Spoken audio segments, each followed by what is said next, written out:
అందరికీ నమస్కారం. మన సమాజంలో క్రైమ్ అవేర్నెస్ సంబంధించిన వీడియోలు ఇస్తేనే పబ్లిక్ ఇంట్రెస్ట్గా చూస్తారు, వారు జాగ్రత్త పడుతున్న విషయం నాకు బాగా అర్థమైంది.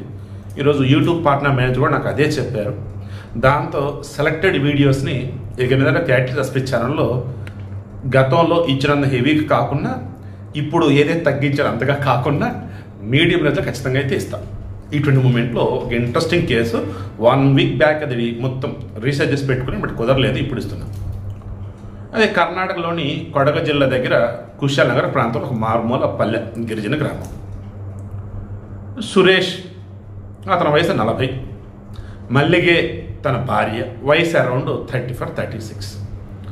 అది 2020 డిసెంబర్. ఆమె పిల్లలు కూడా ఉన్నారు ఆల్రెడీ.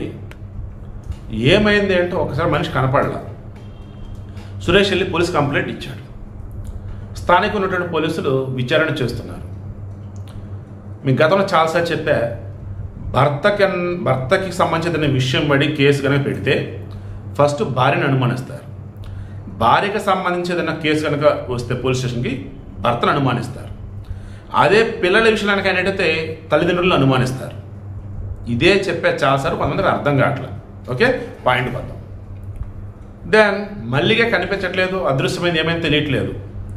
సురేష్ మీద అనుమానం, ఫస్ట్ అనుమానం ఆటోమేటిక్గా పోలీసుకు వచ్చింది.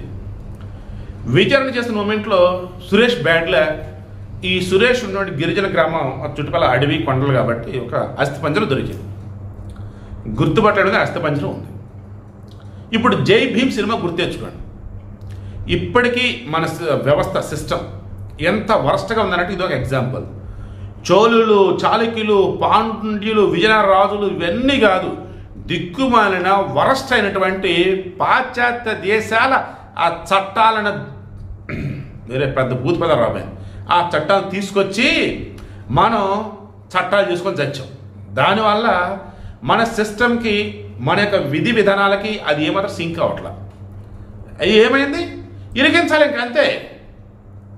అస్థిపంజరం దొరికింది, వీడి భార్య మిస్సింగ్ అయింది, వీళ్ళ ఊరు పక్కనే, ఈడే లేకపోతే అమ్మ మనల్ని ఏమంటారా, కేసు క్లోజ్ అవ్వాలని చెప్పేసి ఇక బలవంతంగా అతను ఒప్పించారు. కొట్టారు, భయపడ్డాడు. నీకు దండం పెడతాను, ఏం కావాలన్నాడు. నువ్వే కదరా, ఒప్పుకోరా అన్నారు. ఒక అస్థిపంజరం దొరికింది. అది ఇతని భార్య మళ్ళీ కదా కాదని చెప్పేసి DNA రిపోర్ట్ రావాలి కదా, హైట్ వెయిట్ రిమైండర్స్ ఎక్కడన్నా ఆనవాళ్ళు పోలాలి కదా, ఏమిలా. మళ్ళీ మొన్న 2020 అంటే 2021 ఇదంతా ఇంకా కోర్టులో ప్రవేశపెట్టారు. ఇతని తరఫున పాండు పూజ అని చెప్పేసి ఒక లాయర్ లెక్క కొంచెం గట్టిగానే వాదించాడు. ఇలా వాదిస్తున్న మూమెంట్లో ఆమెకు సంబంధించి DNA రిపోర్ట్ రాలేదు, అసలు ఆమె మళ్ళీగదని చెప్పి కన్ఫర్మేషన్ చేయలేదు.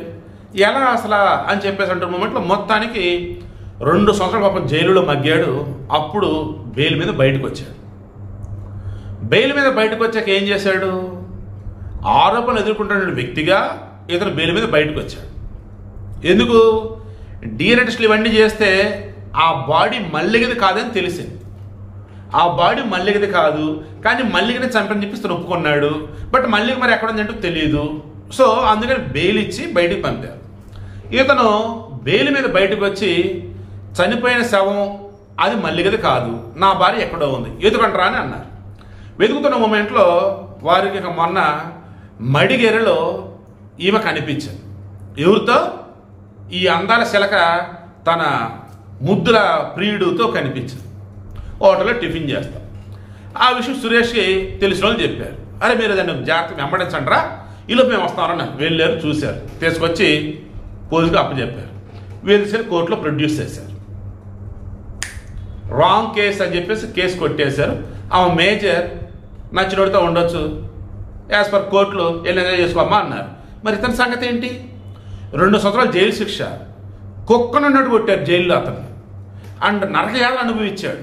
పిల్లలు వాళ్ళ అమ్మ నాన్నలు మొత్తం రోడ్డును పడ్డారు.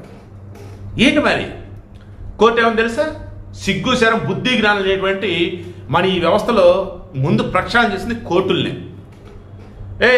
లక్ష పరిహారం ఇవ్వండి అన్నారు, అంతే.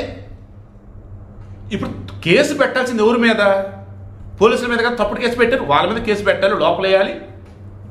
అండ్ అతను పడ్డ మానసిక వేదనకి, శారీరక టార్చర్కి ఈ కోర్టు ఇచ్చేదంతా ఇదేనండి సమస్య.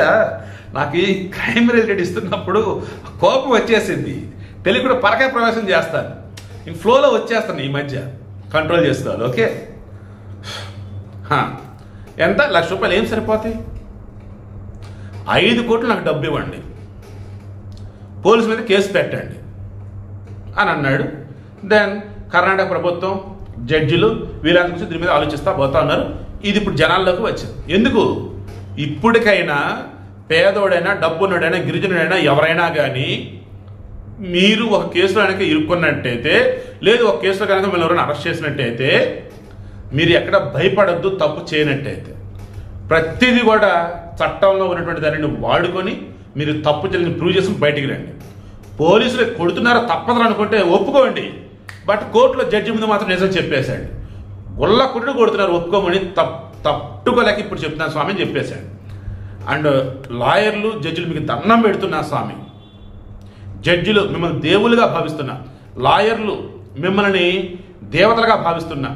అఫ్కోర్స్ దేవతలు దేవులు అందరూ ఒకలే కాబట్టి అంతిమని ఏమన్నానంటే, మనల్ని మనం కాపాడుకుందాం, మన వ్యవస్థను రక్షించుకుందాం, ప్రక్షాళన చేద్దాం, కాయకల్ప చికిత్స చేద్దాం, అది ఇక్కడి నుంచి అయినా ప్రారంభిద్దాం.